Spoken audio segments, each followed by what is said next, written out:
Did you know that Francis Ngannou had a chance to become the highest paid heavyweight in the history of the promotion? So why in the world didn't he sign the new contract? Well, let's just say it wasn't even about the money, because believe it or not, Uncle Dana was willing to offer him a jaw-dropping $8 million to fight the legendary Jon Jones. But like I said before, it wasn't even about the money. Francis claims that he has more money than he could have ever imagined. If money was the only thing he wanted, he would have signed the contract in a jiffy. But since he's in a position to actually make a difference now, he chose to stand his ground and leave with grace. Quote, "I'm in a position that I'd never envisioned, and I have a stance where I can make a difference." But you're probably wondering, what sort of difference did he want to make?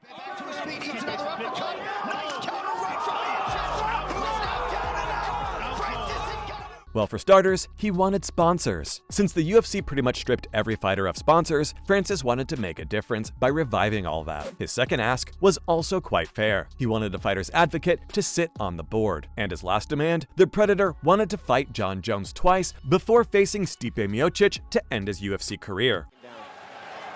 Don't forget, both these gentlemen are completely exhausted. This is a question of who has been exhausted more. And just because he asked for 3 things didn't mean he expected all of them to be accepted. It's just that the UFC kept thinking offering more money could persuade the heavyweight to stick around. I'm guessing that didn't sit too well with him, and that's why he decided to walk away.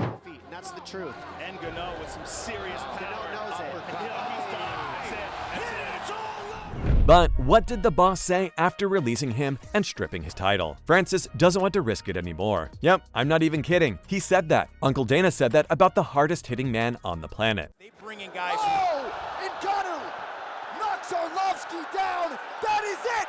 The Predator. The UFC president told the media how Ngannou was trying to duck Jon Jones because he doesn't want to risk it anymore. He knows he could extend his reign and make the same money by fighting lesser opponents. And when the Predator found out his only way forward was by going through Bones, he decided to leave the promotion. Notice those on his opponent, Francis Ngannou. Tonight's fight.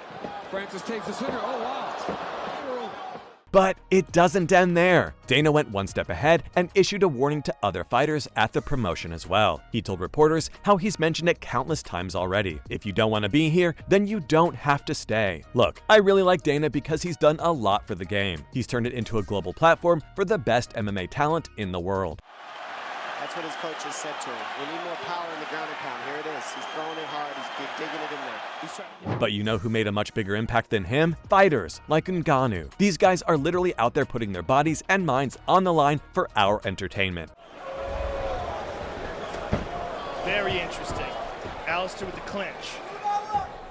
And it's shameful to see how they're making peanuts compared to other athletes in the world of combat sports. Take boxers, for example. Those guys make millions of dollars for just one fight. And then you have Dana White, who casually sits there and talks about how anyone can leave if they don't want to stay. Maybe Tony Ferguson was right about the boss being nothing but a drug dealer. Also, did you know his coach, Eric Nicksack, knew the exact moment Ngannou's time was near? It was when he refused to be another sellout. So Francis Ngannou with his 4th consecutive vicious first-round knockout. Cow. Ngannou, Eric, Dana, and the UFC's chief business officer, Hunter Campbell, all got together for dinner after the Gane fight. Now his coach claims things were going really good, and it seemed as if the promotion was finally about to steer the deal in the right direction. But as soon as the dinner was finished and they went their separate ways, Ngannou looked over at Nicksack and said nothing would change if he signed the deal. It's to fight off the clinch as Hamilton's looking to go for a high crotch here.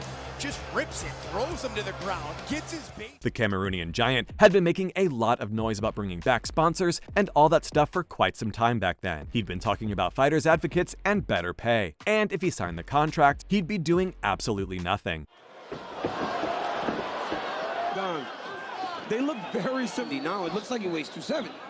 The Predator would make no changes and just be another sellout who doesn't walk the talk. And since he refused to fall into the trap, Coach Eric knew at that moment Ngannou would not sign a new contract no matter what. Honestly speaking, I really respect the former champion for staying true to his word. Ngannou. Beautiful right hand by the champion. Right over the top of the jab of Ngannou. Beautiful time takedown. And this is Because you can't exactly blame Dana for doing what he does. There are probably a ton of fighters who threw all their fighter advocacy stuff right out the window as soon as the boss offered them some extra money. Not Francis though. He'd much rather walk away than become another sellout. Fighting at range, Arlovsky fires, just misses. Ngannou comes over the top of the left and boom. And as for what the boss said, Ngannou couldn't care any less. While making an appearance on the MMA Hour, Francis said he knew this was going to happen. Since it's very rare for a champion to walk away from the promotion, Dana is just letting out his frustration right now, and Ngannou isn't losing any sleep over it. To try to get a matchup with Ngannou. Oh, goes the win! Francis Ngannou! He knows well enough that the UFC is a king at constructing a narrative, and if they want to present the failed negotiations as him walking away because of not wanting to risk, then sure, by all means, go ahead. It doesn't bother him one bit. Francis also told Ariel Helwani how he's come from a place where the only thing people can do is talk, and because Dana is just chirping away right now, it can't hurt him at all. And as far as the reason behind the failed negotiation goes, the Predator said he might have considered signing the contract if it had something in it for the fighters. Trying to match him for power, so therefore he threw everything he had, and when it didn't find the mark, he lost balance. Health coverage, an advocate, or sponsor, one of these three things would have been enough to convince him. And when you think about it, it's a bit strange how Campbell and White were both unprepared to offer any of that. And in case you're still caught up about the $8 million, then allow me to put things into perspective. Former UFC fighter Chad Mendes made a massive $600,000 in his first fight at the bare knuckle fighting promotion. I want to know how much Ngannou made in his last fight at the UFC? $600,000.